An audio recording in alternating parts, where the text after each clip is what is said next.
दोस्तों, जैसा कि आप सबको पता है कि पिछले कई सदियों से फ़लस्तीन और इसराइल के दरमियान लड़ाइयाँ जारी है। उन्हीं लड़ाइयों ने पिछले कई दिनों से शिद्दत पकड़ी है। उसी सिलसिले में हम आज रेहान साहब के साथ बैठे हैं, तो रेहान साहब से सवालात पूछेंगे। रेहान साहब न सिर्फ नेशनल बल्कि इंटरनेशनल पॉलिटिक्स पर गहरी नज़र रखते हैं। रेहान साहब, ये जो फ़लस्तीन और इसराइल के दरमियान लड़ाई है, इसी लड़ाई ने 7 अक्टूबर से बहुत ज़्यादा शिद्दत पकड़ी है। इसकी वजह क्या है? देखिए, वजह तो हमास है बेसिकली जो लड़ाई हो रही है। अब आप देखें, एक इनका फ़लस्तीन का और इसराइल का तनाज़ा जो है, जैसे आपने कहा, बहुत पुराना है और इस पे बड़ी दे होती रही। आपको मालूम होगा, यासर अरफात जो लीडर थे फ़लस्तीनियों के, PLO, और जिनके होते हुए वो एक सिंबल था, बड़ी लोग अटैचमेंट रखते थे फ़लस्तीनियों के साथ, जब वो यासर अरफात की क़यादत में जद्दोजहद कर रहे थे। अब ये जो हमास आई है, इसने वो सारे उन प्रोसेस को सबूताज कर दिया है। अब यासर अरफात के होते हुए और उनकी क़यादत में जब उन्होंने पुरअमन जद्दोजहद की और मुज़ाकरात की मेज़ पर आए, तो इस ना सिर्फ अमेरिका ने और दूसरे बड़ी ताकतों ने, बल्कि इसराइल ने भी उसको वेलकम किया। और उसकी वजह से पीस टॉक जो हुए, आपने एक सुना होगा, ओस्लो मुआहदा, ओस्लो, जो 1993 में हुआ था। तो इसके तहत बहुत सारी चीज़ें तय कर ली गई। इसके तहत फ़लस्तीनी क़यादत ने इसराइल का वजूद तस्लीम कर लिया। अब देखो, एक गवर्नमेंट या एक अदारा जब वो सारी, उसकी वजह से आपको मालूम होगा, ये जो फ़लस्तीनी एक सेटअप बना, एक अथॉरिटी दी गई, बन गई, और उसमें गज़ा भी शामिल था, उसमें बिल्कुल। वेस्ट बैंक वो भी उसमें शामिल था। तो अब एक ट्रीटी किया है, किसी भी मुल्क ने या कौम ने एक ट्रीटी अगर किया हो, तो उसका ये नहीं मतलब होता कि उसके बाद जो आए वो कहें जी हम उनके पाबंद नहीं हैं। वो उन्होंने कुछ ज़ाती हैसियत में नहीं किया था, उन्होंने फ़लस्तीन के लीडर की हैसियत से किया था। जी और जी। उस पर ना सिर्फ यासर अरफात के, उस पर मौजूदा जो फ़लस्तीनी अथॉरिटी के प्रेसिडेंट हैं, उनका नाम है महमूद अब्बास, उन्होंने भी दस्तखत किए हुए हैं।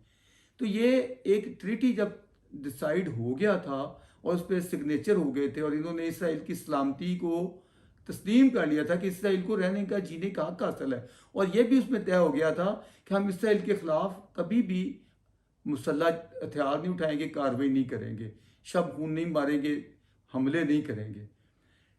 ये डिसाइडेड था। तो ये जो नॉन स्टेट एक्टर्स हैं, इनका रोल बड़ा घिनौना है। अब रियासतों को तो कोई काबू कर सकता है, या रियासतें जो होती हैं वो एक रिस्पॉन्सिबल होती हैं, वो वहाँ बेशक अभी रियासत नहीं बनी थी, लेकिन अथॉरिटी का जो क्याम है या इकदाम है, ये असल में अगले मरहले उधर ही की तरफ जाने के लिए थे। लेकिन इन्होंने दुनिया के सामने इतना बुरा वो एटीट्यूड अपनाया है। अब आप देखें, हमास का बनना ही खतरनाक है, क्योंकि हमास ने बनते ही इनका मिलिटेंसी है, ये सारा इनका उनके वजूद ही है कि मारो, हमले करो, खुदकुश हमले करो, बम फोड़ो, और यानी अमन सुकून को बर्बाद कर दो। ये उनका माटो है हमास की। तो वो कहते हैं इसराइल को सफ़े हस्ती से मिटा देंगे। अब अब जब इनके मुआहदे हो रहे थे, तो उसमें ये था, इसराइल का स्लोगन ये था कि हम पीस के बदले इलाके दे रहे हैं। पीस के बदले लैंड या ज़मीन या इलाका देंगे। उन्होंने इलाके दिए इस शर्त पे कि हम पीस से इसराइल को रहने देंगे। लेकिन हमास ने इसको सबूताई कर दिया, उसने इसको माना ही नहीं। और उसके बाद जब भी इन्होंने उस शरारत की, इसराइल को फिर जवाब देना पड़ा। अब जैसे कि आपने 7 अक्टूबर की बात की है, मैं आपसे एक बात कहता हूं कि देखो, 7 अक्टूबर को से पहले 6 अक्टूबर था, 5 अक्टूबर था, 4 अक्टूबर था। मुझे बताएं कौन सी ऐसी शरारत हुई थी, कौन सा ऐसा इशू हुआ था जो इनको 7 अक्टूबर को इसराइल के अंदर घुस के इन्होंने जाके वहां सैकड़ों इसराइलियों को मार डाला, उनके ऊपर 5,000 रॉकेट फेंके गए। हमारे यहाँ मुसलमानी इतनी शदीद हो जाती है कि हम लोग इंसाफ का दामन छोड़ देते हैं। हालांकि हमें हुक्म दिया गया है कि आप इंसाफ करो, बेशक वो आपके अपने खिलाफ हो बेशक आपके अजीज़ों के अपने करीबियों के ख़िलाफ़ हो। जी हमारे होली प्रॉफिट के पास केस आया एक यहूदी का और एक मुसलमान का। ये हमारी सह सित्ता में, हमारी हदीस की किताबों में वो वाक़या मौजूद है कि आपने जब दलाइल सुने तो आपको लगा कि यहूदी सच्चा है और मुसलमान झूठा है, और आपने यहूदी की हमायत में फैसला दे दिया। पता नहीं क्यों उलमा ये नहीं बताते। यानी प्रॉफिट मोहम्मद ने दोनों के दलाइल सुने और जब देखा कि यहूदी सच्चा तो उसकी फेवर में फैसला दिया। तो ये चीज़ आज क्यों नहीं अपनाई जाती? हम क्यों नहीं इस चीज़ को लाते कि हम मेरिट की बुनियाद पे देखेंगे, जो ज्यादती करता है वो गलत है, बेशक वो मुसलमान हो। आप कहें इसराइल ज्यादती करता है, दलाइल से बात करते हैं।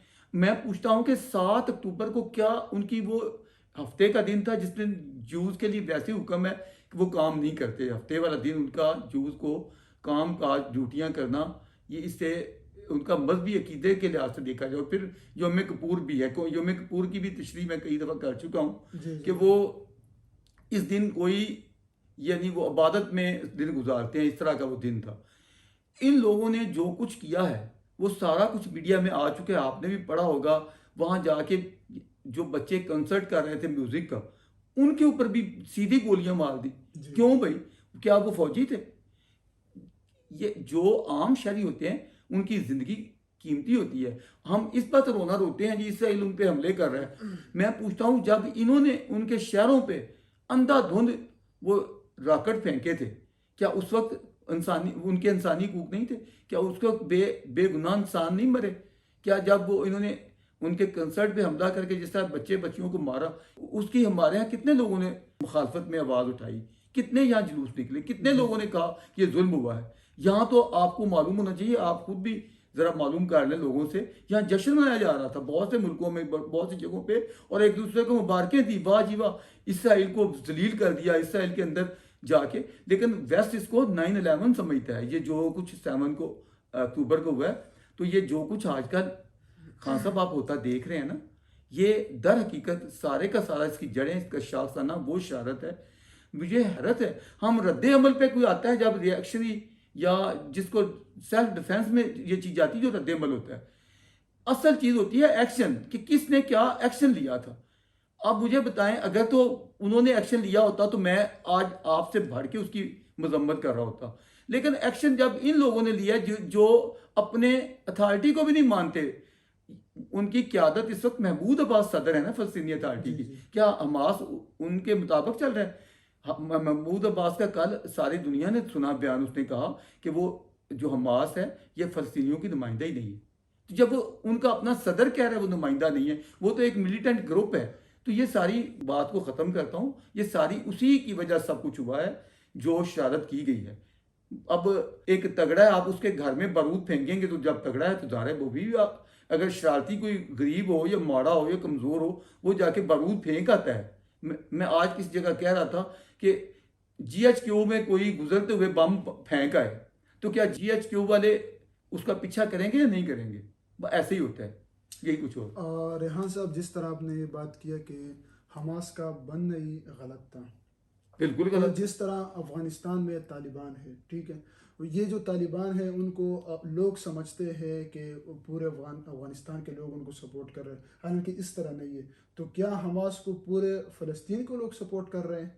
नहीं, मैंने वही तो बात कही कि इस वक्त हालत यह है कि इसराइल ने वहाँ हमला अगर करना था अपने दहशत गर्दों के खिलाफ, देखे ना अभी भी उनके पास 200 के करीब लोग हैं जो उन्होंने अपनी मुख्तलिफ सुरंगों में या मुख्तलिफ जगहों पे इसराइल के जो पकड़ के ले गए ना, किडनैप करके। जी किसी शहरी को किडनैप करना कितना बड़ा जुर्म है।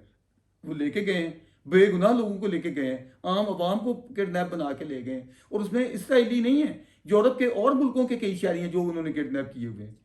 आप उसकी तफसील अगर जाने तो आपको हैरत होगी कि वहाँ लोग आए हुए थे जो सियाहत पे या जैसे भी मुख्तलिफ मुल्कों के, उनमें वेस्टर्न कंट्रीज के, यूरोप के कई लोग, बहुत से जी लोग जी हैं, जी अमेरिका के लोग हैं, उनको भी वो किडनैप करके किए हुए हैं। तो अब इस पे क्या OIC को या किसी को तफीक हुई कि आपने उनके शहरी किडनैप करके क्यों रखे हुए हैं? आपने किस बुनियाद पे रखे हुए हैं? आप उनके, यानी आप बंदे किडनैप करके रखे और वो आपको कुछ ना कहें। उन्होंने इसके बावजूद वार्निंग दी कि हॉस्पिटल खाली कर दें और अवाम यहाँ के लोग हैं इस इलाके से, जो जहाँ वो दहशतगर्द जहाँ से हमले में हम पे कर रहे हैं, इस इलाके से निकल जाए, क्योंकि हमने दहशतगर्दों को नहीं छोड़ना। हमने उनको सबक सिखाना है, उनको पकड़ना है, उनको काबू करना है, ताकि दोबारा वो ऐसी कार्रवाई ना कर सकें। लिहाजा अवाम को हम अपील करते हैं कि वो इस इलाके को छोड़ के तो जनूब की तरफ चले जाएं, आगे जो इलाका जहाँ सेफ सिटी है, रफा का इलाका है। जी। लेकिन जो हमास के दहशतगर्द हैं वो अवाम को रोक रहे हैं कि नहीं आप लोग नहीं जाओ, ये झूठे ऐलान है। मकसद ये है कि ताकि इनके शेल्टर में हम छुप के रहें। अवाम को तो वो ढाल के तौर पे इस्तेमाल करते हैं, बम आए पे अवाम को लगे ताकि हम शोर करें। ये बिल्कुल अवाम के, आपने बिल्कुल सही, मैं आपकी बात की तायद करता हूँ, ये उनके नुमाइंदा नहीं है। नुमाइंदा होते तो अच्छा, जो इलेक्शन जैसे तैसे हुए थे 2006 में, और उसके बाद देखें अब 23 आ गई है, पलट के क्यों नहीं इलेक्शन हो सके। महमूद अब्बास ने बहुत कहा मखलूत हुकूमत कायम कर लें या मिल के कर लें या इलेक्शन करवा लें या रेफरेंडम करवा लें। यहाँ तक उसने कहा कि इसराइल को तस्लीम करना चाहिए या नहीं करना चाहिए, चलें दोबारा हम इस पे अवाम से राय ले लेते हैं रेफरेंडम करवा के। हमास ने अपने सदर की बात भी नहीं मानी, तो ये कैसे नुमाइंदे हैं? ये नुमाइंदे नहीं हैं, ये तो एक दहशतगर्द गिरोह है जिसका खात्मा होना चाहिए। रेहान साहब, जिस तरह आपने बात की ना, हमास को अगर वहाँ का सदर भी उनको इस तरह एक्सेप्ट नहीं करता, तो हमास ने जब 7 अक्टूबर को खुद से इसराइल पे अटैक किया है, तो क्या यहाँ पे लोग जो समझते हैं कि ये कुफर और इस्लाम की लड़ाई है, तो आप क्या समझते हैं कि ये कुफर और इस्लाम की लड़ाई है? अगर कोई ग्रुप खुद से किसी पे अटैक करता है तो आप हम इसको क्या नाम दे सकते हैं? देखिए, कुफर इस्लाम की कैसे कहा जाए, बल्कि ये तो दहशतगर्दी की लड़ाई है, अमन और सलामती के खिलाफ।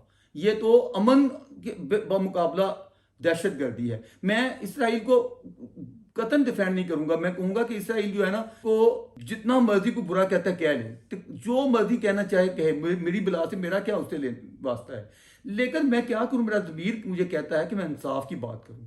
इंसाफ की बात यह है, ये जो हमास है इसकी पूरी उठान जो है वो दहशतगर्दी पे मबनी है। ये बिल्कुल उसी तरह की तंजीम है जिस तरह अलकायदा थी, बिल्कुल उसी तरह की जैसे दाइश है, बिल्कुल उसी तरह जैसे बाकी हिजबुल्लाह भी दहशतगर्द है। और ये जो इस्लामी जहाद के नाम थे, आपको मालूम ही है ये पिछले पास से जिस तरह 9/11 हुआ और जिस तरह मुख्तलिफ मुल्कों में, आपको नहीं मालूम पाकिस्तान में ये लोग कितने धमाके कराया करते थे? दहशतगर्द तंजीमें ही थी ना। तो ये दहशतगर्द तंजीम को, टेररिस्टों को यही सलूक होना चाहिए, और ये जो हो रहा है इससे भी ज़्यादा होना चाहिए ये। लेकिन अवाम का कचूमर जो निकल रहा है, अब देखें, जितनी मर्जी इसराइली या अमरीकी एहतियात करें, अमरीका वाले कहते थे कि हम कई दफ़ा वो नहीं हुए, हमें मुखबरी होती है, हम सारी सीक्रेसी करके टारगेट करते हैं कि इस जगह पे हमारे दहशतगर्द छुपे हुए हैं। लेकिन जब हम देखते हैं कि वहाँ औरतें और बच्चे भी हैं, तो फिर कई दफ़ा हम अपना ऑपरेशन जो है ना वो छोड़ देते थे कि नहीं, बेगुनाह मरेंगे। तो ये चीज़ जितनी भी एहतियात की जाए, जब कोई टेररिस्ट जाके अवाम के शेल्टर में छुप जाता है, वो मसलन हॉस्पिटल में जाके छुप जाए या नीचे तय खाने बनाए हुए हैं उन्होंने अपने असला के, बारूद के, तो इस तरह की चीज़ें हैं। आम आवाम को इतनी बात ना तो बताई जाती, ना लोगों को मालूम है, ना लोग इतना पढ़ते हैं कि वो रियलिटी तक पहुँचे, हकीकत क्या है। तो मैं आपकी इस बात से बिल्कुल एग्री करता हूँ कि जैसे आपने कहा कि तालिबान अफगान अवाम के नुमाइंदा नहीं है, इसी तरह हमास भी नुमाइंदा नहीं। रेहान साहब, जो इसराइल है वह यूरोप ममालिक के, स्पेशली इंग्लैंड और अमेरिका के नुमाइंदे वहाँ पे पहुँचे हैं। तो कल ओआईसी के भी एक मीटिंग हुई है, कॉन्फ्रेंस हुई है, तो आप क्या समझते हैं कि ओआईसी के लोगों ने जो बात की ये कुछ कर पाएंगे कि नहीं? देखिए, ओआईसी क्या कर सकती है? ओआईसी के मीटिंग हुई है, लेकिन वो कई लोगों ने कहा तेल कर दिया जाए, बंद कर दिया जाए मगरब का, और ये 73 में तेल का हथियार इस्तेमाल कर चुके हैं ओआईसी वाले, लेकिन उससे भी कुछ नहीं हुआ था उनकी। देखो, जब वो अपना, उनकी सारी कमाई, आमदन, उनकी मईशत तेल पे मिनसार करती है। जब वो इस तरह की बंदिश लगा देंगे, उनका अपना तेल नहीं जाएगा तो उनका अपना तेल निकल जाएगा, अपनी वो उनकी बुरी हालत हो जाएगी। इस पर भी कोई इतफाक नहीं हो सका। फिर ये है कि उसमें ज़्यादा जो असल जो बढ़ चढ़ के दहशत गर्दी को सपोर्ट कर रहा है, वो आपको भी मालूम है, वो ईरान है। तो ईरान वाले जो हैं वो अब क्या कर रहे हैं, क्या करते हैं, मतलब अगर जंग को बढ़ाना ही है ना, देखिए वहाँ अमरीकी अपने बेड़े आए हैं, अगर ये ईरान वाले करेंगे, उधर जाके इसराइल के ऊपर रॉकेट बरसाते हैं या मिसाइल फेंकते हैं या तबाही लाते हैं, लाजमी बात है कि अमरीकी बेड़े जो खड़े हैं वो आराम से तो नहीं बैठेंगे। अगर ईरान ने ऐसी बात से वहाँ शरारत की, तो अमरीका के हैवी जो है कल किस्म के जहाज हैं, वहाँ से मैं देखता हूँ कि ईरान के ऊपर, वो इससे भी बड़ी तबाही आ जाएगी। ये ऐसी होगी जैसे 7 अक्टूबर को छेड़खानी की तो उसका जवाब आज मिल रहा है ना। अगर ईरानी भी ऐसी छेड़खानी करेंगे, वो तैयार रहें कि उनके साथ भी वही पे सलूक होगा जो कि किसी ज़माने में इस्लाम के साथ हुआ था। और रह गया टर्की, मेरा नहीं ख्याल कि टर्की वाले तो सिर्फ वो अर्दगान बातों का शौकीन है, वो करता है। प्रैक्टिकली तो उसका ये हालत है कि अरबों डॉलर की तिजारत चल रही है उसकी अब भी इसराइल के साथ, और उनके सफारती तल्लुकात बहुत पुराने हैं। और ये मुस्लिम ममालिक का जो आप कह रहे हैं ना, इनका कोई ऐसा नहीं रोल है। ये तो एक अपने अवाम में चूंकि मीडिया के जरिए बहुत ज़्यादा हरासमेंट फैलाई जाती है और बहुत ज़्यादा खौफनाक और वन साइडेड चूंकि एक कंसेप्ट दिया जाता है, तो इसलिए अवाम भड़कते रहते हैं। मैं समझता हूँ इस वक्त ज़रूरत यह है कि मुस्लिम ममालिक की कि वो अपने अवाम को बेखबर ना रखें, उसको दोनों साइडों की पिक्चर जो है ना वाज़ह दिखाएं। और मीडिया का रोल गैर जानबदार होना चाहिए, पार्टी बाजी का नहीं होना चाहिए। उनको चाहिए कि ईमानदारी के साथ जो भी सिचुएशन है उसको रियलिटी को सामने लाएं। दोनों चीज़ें, दूसरी तरफ का भी मौकफ आने दें। चूंकि हमारे पास एक ही अवाम के पास जा रहा है, ओ ये मासूम बच्चे मैं मानता हूँ, लेकिन वो इसराइलियों के जो बच्चे मारे, कभी कि हमारे किसी चैनल ने दिखाया वो कि यहूदियों के बच्चे भी मर रहे हैं। तो ये बात, ये बेइंसाफी जो है, मेरा ज़मीर नहीं गौरा करता कि मैं उसकी कहूँ कि जी बेइंसाफी बड़ी अच्छी बात है। बेइंसाफी नहीं होनी चाहिए। बेशक मेरा बाप भी बेइंसाफी करे तो गलत है, वो भी काबिल मजम्मत है। सर, आपने कहा कि हमास ने 7 अक्टूबर को जो भी किया उन्होंने गलत किया। इससे अंदाज़ा हम ये लगाया जा सकता है कि इसराइल जो है वो मजलूम है इस अटैक में। मैं तो मजलूम नहीं कह रहा। फिर इसराइल से हमारे यहाँ के लोग नफरत क्यों करते हैं? मतलब क्या वजह इस नफरत के भाई पीछे? उसकी वजह सिर्फ ये आज के हमले नहीं है। ये नफरत जो है ना, ये सदियों पे मुहित है, और इसकी बड़ी बहुत लंबी चौड़ी बहसें हो सकती हैं। और मैं तो समझता हूँ हमारा मीडिया जो फजूल किस्म की चीज़ें दिखाता है, उसकी निस्बत यही आप वाला सवाल उठाए कि मुसलमानों की यूथ के साथ नफरत क्यों है। क्योंकि देखा जाए तो बेसिकली नफरत नहीं होनी चाहिए। वो आले इब्राहिम है और पैगम्बरों की औलाद हैं, और हमारा उनके साथ रवैया जो है वो इस तरह का बिल्कुल नहीं होना चाहिए। हाँ, कुछ शरारत करता है अगर, तो उसके बिल्कुल हमें हमें ऐसे ही हक का असल है। जैसे मुसलमानों के अंदर देखें ना, कितने लोग जालिम थे जिन्होंने शरारतें की या तबाहियाँ लाए, तो हम आज भी उनको अच्छा नहीं समझते, उनको बुरा कहते हैं कि हज्जाज बिन यूसुफ ने जो जुल्म किए, जितने लोग मारे, हालांकि उसने खाना काबा तामीर किया, कुरान शरीफ के अराब लगवाए, लेकिन कोई भी उसकी फेवर नहीं करता उसके मजालम की। तो जुल्म जो भी करता है हमें उसकी मजम्मत करनी है, बेशक वो यहूदी हो, क्रिश्चियन हो, कोई और हो या मुसलमान हो। लेकिन हमारा रवैया ये होना चाहिए कि हम मेरिट पे देखें, जो गलत है उसको गलत कहें और जो सही है वो सही कहें। जो नफरत है इसको ख़त्म होना चाहिए। नफरत तो वैसे ही हम अपने एक तरफ दावा रखते हैं कि हमारा दीन जो है वो अमन और सलामती का दीन है, और ये अमन और सलामती का पैगाम जो होता है उसमें नफरत तो नहीं होनी चाहिए, उसमें तो इंसानियत से मोहब्बत की बात होनी चाहिए। लोगों के दिलों को भूल लेना, जैसे हमारे सूफिया कराम अपने इस्लाम फैलाते थे या बात करते थे तो उसमें मोहब्बत का पैगाम होता था।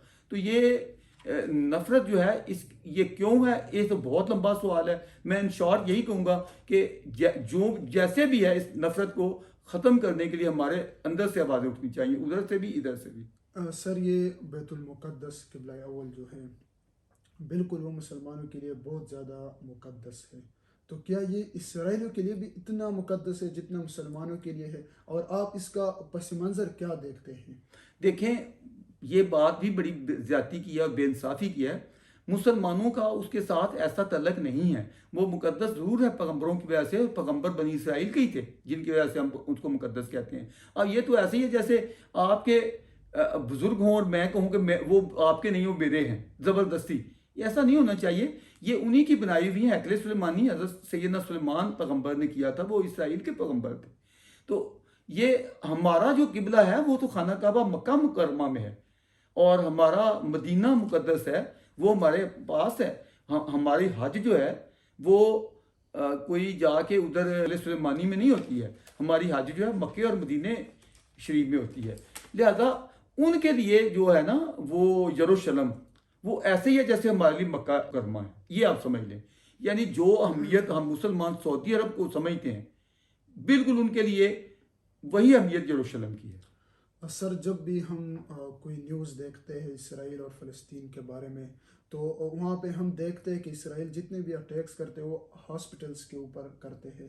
तो ये हॉस्पिटल्स को क्यों टारगेट करते हैं? मैं नहीं समझता, ये बात भी बिल्कुल गलत है कि कोई भी जिसमें अकल शऊर हो। मिलिटेंसी की बात और है, जो मिलिटेंट ग्रुप होते हैं ना, दहशतगर्द, वो तो बिल्कुल किसी भी मस्जिद पे भी, आपको पता है हमारी मस्जिदों पे जो हमले होते हैं, क्या वो इसराइली करवाते हैं? हमारी मस्जिदों में जो शिया सुन्नी के तनाज़े होते हैं, एक दूसरे की मस्जिदें उड़ा दी जाती हैं, और जो धमाके जिस तरह होते हैं, खुदकुश हमले, आपको नहीं मालूम हमारी मस्जिदों में भी होते हैं? कौन कराता है? ये जो दहशतगर्द ग्रुप होते हैं ना, जिनको आज की दुनिया में नॉन स्टेट एक्टर बोला जाता है, ये रखते हैं, वो करते हैं। कोई स्टेट, मैं किसी पे ये इल्ज़ाम लगाने को तैयार नहीं हूँ कि वो जाके तो इस तरह की हरकतें करता हो, इस तरह जाके लोगों को उड़ाता हो। अब देखिए, हॉस्पिटल के शेल्टर में, यहाँ तो मस्जिदों में शेल्टर ले लिया जाता है, असला बरूद रख लिया जाता है, ताकि जी मस्जिद हमला करेंगे तो हम कहेंगे जी मस्जिदों पे हो गया। और अभी जो हुआ है इसमें तो मैंने जो बाइडन की तकरीर सुनी है, अब अमेरिकी सदर भी ये कह रहा है कि वो हमला कोई रॉकेट फेंकने के लिए वहां, क्योंकि उन्होंने बड़े हॉस्पिटल बड़ी जगह पे होता है, उसके अंदर नीचे तह खाने में अगर उन्होंने बेस अपनी बनाई हो बरूद की और दहशतगर्द छुपे हो, तो वहां से एक साइड से अगर वो, या उसके अंदर से ही कहीं से वो रॉकेट चला रहे हो, तो वो एक रॉकेट नहीं सही चला और वहीं फट गया धमाके से। तो उनका मौकफ तो ये है कि ये हमने नहीं किया, ये इनका अपना रॉकेट फटा है। लेकिन मैं कहना चाहता हूं कि अगर दहशतगर्द मस्जिद के शेल्टर में, या किसी हॉस्पिटल के शेल्टर में, या किसी तलीमी अदारे के शेल्टर में, या किसी, आपको ये भी मालूम है कि उन्होंने आबादियों के अंदर वो जो, जहां वो नशरियाती अदारे हैं, ये जो अबलागी, उनकी भी तो तकद्दस है ना, कि अबलाग साफ़ी जहां दुनिया को इन्फॉर्म करने के लिए होते हैं, उनका भी रिकॉर्ड होता है कि उन पर हमला नहीं किया जा सकता, जो यूनिवर्सल नॉर्म है। अब वहां भी वो तो इनका साबित हुआ कि इन्होंने वहां से आबादियों के अंदर वो बनाए हुए थे, वहीं से हमले भी कर रहे थे।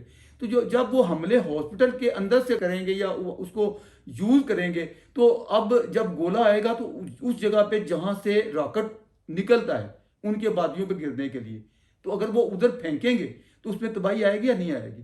देखें, कोई हुकूमत होती तो मैं कहता, फलस्तीनी अथॉरिटी होती तो उनको दुनिया कहती कि देखो ये हॉस्पिटल को इन मकासद के लिए इस्तेमाल ना किया जाए। हमारे यहाँ हॉस्पिटल क्या, हमारे यहाँ तो मस्जिदों को, हमारे यहाँ तो मजहब को भी सियासी मकासद के लिए इस्तेमाल किया जाता है। तो ये गलत है। मजहब को मजहब की जगह रहना चाहिए, सियासत अलहदा रहनी चाहिए। जो इसी तरह जो मदरसे हैं, जो यूनिवर्सिटियां हैं, कॉलेजेस हैं या हॉस्पिटल हैं, वहाँ कम अज़ कम असला खाने नहीं बनने चाहिए, ये बड़ी, और दहशत गर्दों के ठिकाने ऐसी जगहों पे नहीं होने चाहिए। जी जी सर, ये इस जंग में आप वराल इस्लामिक ममालिक जो है उनका क्या किरदार आपको नजर आ रहा है? देखिए, गैर इस्लामी ममालिक जो हैं, ये एक दुनिया में दरअसल वैसे तो है, अमेरिका एक ताकत है बहुत बड़ी दुनिया की, और उसके जहाँ तहादी हैं वहाँ उसके मुखालफ भी हैं। आपको भी मालूम है, चाइना और रशिया जो हैं वो उनके मुखालफ कुव्वतें हैं। अभी हाल ही में इनकी चाइनी सदर की और पुतिन की मुलाकात भी ताज़ी हुई है, और वो भी ज़रा अपनी मनसूबाबंदी कर रहे हैं। वो तो चाहते हैं कि किसी तरह अमेरिका को किससे काबू किया जा सकता है। वो आपस में चपकलसे हैं, उनके अपने मफादात हैं, उन मफादात के लिए एक दूसरे को वो करते हैं कि हम इनकी हिमायत करेंगे। तो ये असल में उनकी आपस की जो होती है ना, एक आलमी सियासत में वो जो जंग चल रही होती है अंदर खाने की, तो ये सारे उसकी वजह से बयान देते हैं। ये कोई फ़लस्तीन की हमायत में या मुसलमानों की हमायत में चाइना और रशिया नहीं बोल रहे या कर रहे, वो इसकी अपनी एक बैकग्राउंड है कि वो अमेरिका को हमने कैसे कोई फंसे या उसके खिलाफ नफरत फैलाई जा सके। इसी तरह कई मुल्कों में इस तरह चल रहा है इस वक्त के, हम कोई उधर हैं कोई उधर। लेकिन एक मैं बात कह दूं, जो वेस्टर्न माइंड है वो इसको कतन कबूल नहीं करता कि कोई नॉन स्टेट एक्टर उठे और दूसरे मुल्क के अंदर घुस के वहाँ उनको जाके पुरअमन शहरियों को मारे। ये बात वेस्ट कभी भी तस्लीम नहीं करेगा। हम जितना मर्जी मनफी प्रोपोगंडा कर लें, जितना मर्जी वबेला कर लें, बच्चों की, माओं की, बीबियों की रोना सुना दें, ये बात वेस्ट के ज़मीर में मुताबिकत में नाकाबिल कबूल है कि आप एक दहशतगर्द गिरोह उठे और जाके घुस के दूसरे मुल्क के पुरअमन शहरियों को मार डाले। सर, अमेरिका और रशिया के दरमियान जो टसल है वो तो सबको पता है, बहुत पहले से ही है। तो जो रशिया है वो कहती है कि वो फ़लस्तीन के साथ वो लोग खड़े हैं, तो क्या वो सिर्फ बोलने के हद तक खड़े या वो मैदान में आएंगे? नहीं, उन्होंने क्या हेल्प की है? मिसाल के तौर पे आप देखें, 48 से जब से इसराइल कायम हुआ है, 14 मई 1948, रशिया सोवियत यूनियन होता था, उन्होंने मुसलसल कहा जी हम इनकी ऐसे हैं। हालांकि सोवियत यूनियन सबसे ज़्यादा यहूदी वहाँ बसाने वालों में था। अच्छा, उसके बाद भी आप देखें 67 की वार हुई है, फिर 73 जब total through out Soviet union का रोल जो जिसकी आजकल नुमाइंदगी रशिया करता है, मुझे तो नहीं दिखता कि उन्होंने कोई ऐसा क्या उन्होंने फ़लस्तीन के लिए कर दिया। आप अगर गूगल पे जाके देखें, थ्रू आउट तमाम अरसे में फ़लस्तीनियों की सबसे ज़्यादा जिन्होंने अमदाद की है, आप हैरान होंगे उस मुल्क का भला क्या नाम है, फ़लस्तीनियों की जिन्होंने सबसे ज़्यादा मदद की है जी, अमेरिका। अमेरिका। तो आप इससे अंदाज़ा कर लें कि ये चीज़ें हमारे यहाँ बताई नहीं जाती। आम आवाम को इस बात का बिल्कुल नहीं पता, इल्म भी नहीं होगा कि हैं वो तो इसराइल का बड़ा पक्का है, वो फ़लस्तीनियों की मदद क्यों करेगा। तो ये लोगों को नहीं मालूम, उनकी सारी उनको जो इलाके दिलवाए हैं, उनको जो उनकी जो अथॉरिटी बनवाई है, वो सारे के पीछे अमेरिका है। अमेरिकन हमेशा कहते हैं कि फ़लस्तीनियों को उनके हकूक मिलने चाहिए, लेकिन पुरअमन होके देखो, जो जब हम मिलिटेंसी के साथ जाते हैं फिर अमेरिका और यूरोप मुंह मोड़ लेते हैं। वो कहते हैं हम जो खुद खूनखार हो हम उसकी हेल्प कैसे करें, हमें अपने खूनखारों को खुद काबू करना, लगाम डालनी होगी। ये मुसलमान अवाम को चाहिए कि अपने खूनखारों के खिलाफ बोलें। सर, अगर जो मुसलमान ममालिक है अगर वो उनके साथ खड़े नहीं है, तो चलो अरब ममालिक की बात करते हैं। क्या अरब ममालिक उनके साथ खड़े हैं वो फ़लस्तीन अरब के साथ? ममालिक ने भी बड़ा उनके साथ खड़े होकर देख लिया है। देखे ना, 3 जंगों, इतनी बदतरीन जंगें हुई, उनमें क्या हासिल हुआ उनको, अरबों को। अरबों ने भी जब सुलह सफाई की बात की तो उनको इलाके भी मिल गए, उनके उनकी अपनी मईशत भी संभल गई, वो बेहतर भी हो गए। अब अरब हमारे लोग बहुत गुस्सा करते हैं। आम अब बाजार में जाए ना तो लोग कहेंगे इस्लामी ममालिक भी बड़े बुरे हैं, OIC वाले बाजी ऐसे ही है, फलां सऊदी अरब को भी बुरा भला कहेंगे, इजिप्ट को भी बुरा कहेंगे, अरबी भी ये देखे जाए उनके ईमान में गैरत नहीं है। लोग इस तरह की बातें इस वजह से करते हैं कि उनको बेचारों को मालूम नहीं है हकीकत क्या है। मैं कहता हूं सारी 100 बातों की एक बात कि लोगों को आगाही होने दें। आप ये जो आपने सेंसर लगाया हुआ है, मैं मसलन अपने अखबार में ये इनमें से कोई चीज़ नहीं लिख सकता। हमने कौमी मीडिया में ये बातें नहीं आ सकती। सोशल मीडिया में थोड़ी बहुत ही गुंजाइश है, उसमें भी देखें, हमें सोसाइटी का भी देखना पड़ता है, वो भी प्रेशर है, सारी चीज़ें देखभाल के करनी होती हैं। तो हमारी सोसाइटी में बहुत ज़्यादा जो बुरी हालत है उसकी वजह ये है कि हमारा मीडिया का रोल बड़ा घिनौना है और हमारी हुकूमतों का रोल भी अच्छा नहीं। उसकी वजह से अवाम कंफ्यूज हो जाते हैं, अवाम को पता ही नहीं कि असल बात क्या है। अवाम जो है वो जज्बाती, वो एक पार्टी बाज है, वो खूब इसको फिर इस्तेमाल करते हैं। अभी भी देखेंगे आप, यहाँ फ़लस्तीन के नाम पे कई चंदे जमा किए जाएंगे, कई मुहिम्मात होंगी और हासिल इसका कुछ भी नहीं होगा। सर, इस्लामी जमहूरिया पाकिस्तान का इस जंग में चंदों के अलावा और क्या किरदार है? और पाकिस्तान ने क्या रोल अदा करना है। पाकिस्तान का रोल तो एक ज़माने में ब्रिगेडियर ज़ियाउल हक को भेजा गया था वहाँ जॉर्डन में, कि जॉर्डन में हालात ठीक नहीं है, तो वो पाकिस्तानी दस्ते फ़ौजी वहाँ गए थे उनकी दावत पे। तो मेरा ख्याल है कि इतने इसराइल ने बंदे नहीं मारे होंगे जितने हमारे जनरल मोहम्मद ज़ियाउल हक ने, पाकिस्तान के हुक्मरान ने जितने फ़लस्तीनी मारे। सर, ये जो आजकल एक मीम चल रहा है कि इसराइली आज भी फ़लस्तीनियों को कत्ल करने में 2 नंबर है, फर्स्ट नंबर पे ज़ियाउल हक है, क्या ये बात सच है सर? बिल्कुल सच है। और उसमें वो तो मैं काफ़ी लंबी तादाद है, हज़ारों में जो इन्होंने मारे थे और तहस नहस करके रख दिया था। मतलब, और ये बड़ी अजीब व गरीब बातें आप देखें, उसी जॉर्डन का जो बड़ा गा है ना, किंग अब्दुल्ला जी जी दोम जो सेकंड बोलते हैं, इनके वालिद साहब का नाम था शाह हुसैन, जी जी और शाह हुसैन के वालिद साहब का नाम था शाह तलाल। जी। तलाल के वालिद थे अब्दुल्ला, शाह अब्दुल्ला, किंग अब्दुल्ला, जो पहले अब्दुल्ला थे। आपको मालूम है बैतुल मकदस में उनको फायर मार के कत्ल किया गया, और फायर किसने मारा था? जी। किसने मारा था? यहूदी ने नहीं मारा था, फलस्तीनी ने मारा था। अच्छा। जी, उनके बड़े को, सबसे जो बड़ा बुजुर्ग है उसको मार डाला था। तो ये देखें, ये बातें बहुत सारी हैं। आज भी इतनी नफरत है PLO अल-फतह महमूद जो यासर अरफात के ग्रुप हैं उनकी और हमास की, इतनी आपको मैं डिटेल बताऊं ना कि कितने बंदे इन्होंने 2007 में हमास ने मार डाले थे अल-फतह के, यही इसी गजा के इलाके में। और उनका जो कमांडर था वहां पे, वो भी आपको बताऊं, उसको 15वीं मंजिल से नीचे फेंका था इन्होंने। जो हमास का कमांडर था ना, सॉरी, इसका अल-फतह का, PLO का यासर, उसको 15वीं मंजिल से नीचे जिंदा को फेंका। और सोचे क्या शर उसका, किस तरह मरा होगा वो, किसने क्या किया? ये हमास ने किया था। और मैं भी बताऊं, लोगों को नहीं मालूम, यासर अरफात का एक घर था वहां पे गजा में, इन्होंने उसको आग लगा के जला डाला था। ये लोगों को मालूम है नहीं नहीं। यासर अराफात के घर को हमास ने आग लगा के जला डाला था, और उनके कोई जो मेरी इतला के मुताबिक सैकड़ों लोग कत्ल किए गए थे, और सैकड़ों जो है वो रफा के रास्ते मिस्र में भाग गए थे। और बड़े, यानी वो एक भयानक रोल है यार, ये हमारे मीडिया में नहीं बताया जाता ये सब कुछ।